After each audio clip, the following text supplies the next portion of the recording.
Forget Tesla, forget the Jaguar I-Pace, the Audi e-tron, even the Porsche Taycan, because if you want to see what a true electric superhero looks like, then you're looking at it. No, not that.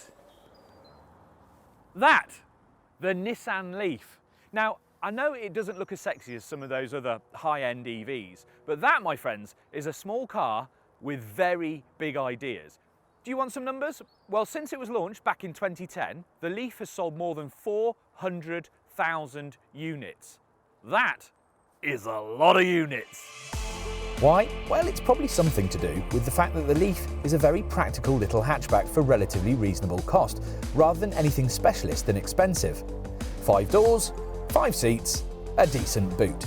You don't need to be a rocket scientist to work out what the Leaf is supposed to be, and you don't need to adjust very far for it to fit into your lifestyle. Whatever that lifestyle might be. And this is version 2. Well, new Leaf has been restyled both inside and out. It's more angular than before, sharper, with what seems to be a fairly polarising sense of style. Basically, some people seem to love it, and others, well, they think that the people who designed the front of the car didn't necessarily have a great working relationship with the people who designed the back. But the Leaf really isn't about dominating Fashion Week, it's more about the practical, and it has definitely evolved. To go with the new look, the Leaf now comes with 2 battery sizes, count them 2, 40 kilowatt and 62 kilowatt, and 4 trim levels, details of which you can find on electrifying.com. The standard 40 kilowatt battery is good for around 168 miles of range and 148 brake horsepower, and the bigger 62 kilowatt, called the Leaf E+, up to 239 miles and 215 brake. They're respectable figures, mainly thanks to 2 things: a better battery and a much more efficient inverter. Now, the inverter is the device that controls and manages the power moving from the battery to the electric motor. If you can make that cleverer, you get improvements in important stuff like range and performance. Driving? Well, it's actually much better than you think. It might not be a sports car, but as with all EVs, the Leaf has got plenty of get up and go, especially when accelerating from a standstill. This is the Leaf E+, the bigger, more powerful battery, and it'll go from 0 to 62 miles an hour in about 7.1 seconds. That's as fast as a warm hatch. And because the electric motor doesn't need to change gears, it is completely seamless. Whoosh! Brilliant. It's set up to be easy to drive, which it is, but don't expect much in the way of, absolute satisfaction. Even with what Nissan calls intelligent trace control, where it brakes individual wheels to smooth out the cornering, driving around these corners, well, there's a fair bit of lean. Yes. And it's not exactly super precise.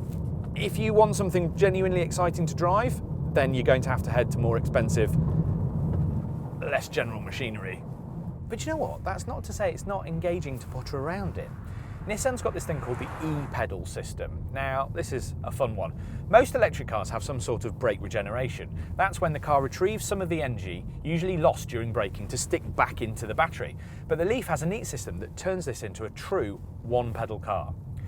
Basically, you set the level of regeneration as this little toggle down here, and then as soon as you lift off the throttle, a light drag, almost as if you've changed down a gear on a normal manual, or a strong progressive braking to a standstill, like coming to a junction.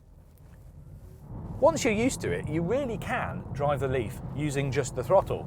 You can gauge how far ahead you need to lift off to get the right amount of brake regen to stop you. It's good for efficiency, good for range, and also quite good fun. Though yes, I probably do need to get out more. The hardware then is all proven, improved, and generally excellent. And once you get in, it's all built very nicely, but it does retain the slight feeling that it's not worth 30 plus grand. It's comfy, yes, but not exactly show-stopping. If you look past that, there's plenty of kit even on the lower spec cars, and an absolute ton of gear on the more expensive one. Stuff like ProPilot, which will keep you in lane, brake and accelerate, and keep you a set distance from the car in front, and ProPilot Park, which will park the car at the press of a button. There are also various things called intelligent, from intelligent emergency braking to similarly clever cruise and lane control. There's door-to-door navigation, which can also work out how best to get to a charge point when you're out and about, Apple CarPlay and Android Auto, 360-degree parking cameras, traffic sign recognition linked to the cruise control, blind spot warning, cross-traffic alert, you name it, the Leaf can have it. Add to that a top marks 5 stars in the Euro NCAP crash safety tests, and you'll realise there's a lot of tech packed into this little car, and it all works. Nissan has also made changes to the way the Leaf charges, and it's noticeably faster on its standard fit CHAdeMO charger. Both versions can top up from a 3-pin wall socket, and they come equipped with the necessary cable as standard, taking 21 hours for the small battery and 32 for the big one. Stick either on a proper home charging unit, and those numbers drop to an overnight friendly 7.5 hours and 11.5 respectively. And on-the-go fill-ups on a 50 kilowatt public charger from 20 to 80% will take just an hour for the 40 kilowatt and 90 minutes for the Leaf E+. Basically, the smaller battery will put around 100 miles of range into the car if you leave it on a public 50 kilowatt charger while you do a few errands. That's a good thing.